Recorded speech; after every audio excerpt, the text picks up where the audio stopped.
qu'il en rêvait. Une triste nouvelle a été annoncée par les proches de Bernard Tapie le dimanche 3 octobre. L'homme d'affaires est mort à l'âge de 78 ans. Depuis plusieurs années, il se battait contre plusieurs cancers, situés à l'estomac et l'œsophage. Invité de l'émission Culture Média sur Europe 1 ce lundi 4 octobre, Franz-Olivier Gisbert a fait quelques confidences concernant son ami.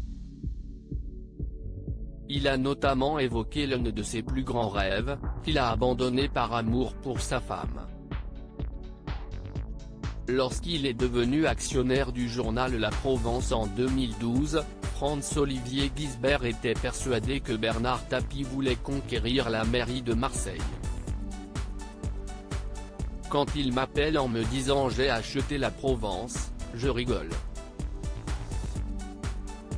Je me dis tout de suite ah, ça, si est-il pour prendre la mairie, lance-t-il avant de préciser, donc je lui dis, je pense que tu fais une erreur si tu penses que tu vas pouvoir devenir maire de Marseille simplement en rachetant la Provence, tu sais, ce n'est plus comme ça que ça marche.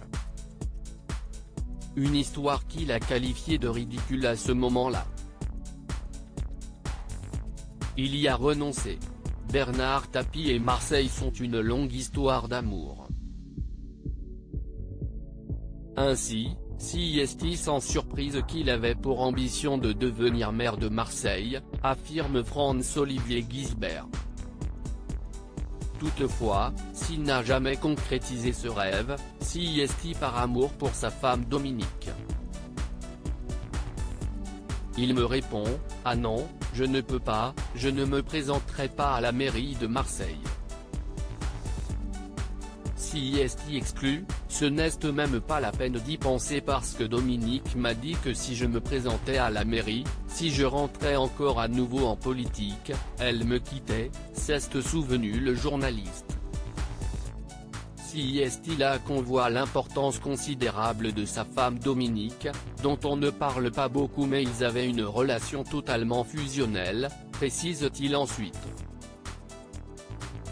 Si Bernard Tapie ne s'est jamais présenté, si est parce que sa femme, qui voyait bien les choses, avait toujours pensé que la politique, ce n'était pas bon pour lui, ajoute-t-il. Toutefois, Bernard Tapie était toujours tenté, il avait toujours une légère envie de revenir. À la mairie de Marseille, il aurait fait un carton, a conclu Franz-Olivier Gisbert. Bernard Tapie, où auront lieu ses obsèques?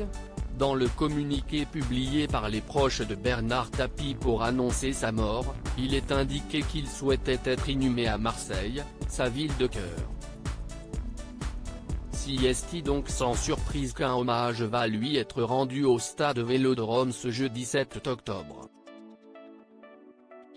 En plus de la photo, accrochée dès ce dimanche, une chapelle ardente va être installée dans l'enceinte marseillaise. Ces obsèques ont lieu le lendemain à la cathédrale de la Major de la cité phocéenne où il reposera pour l'éternité.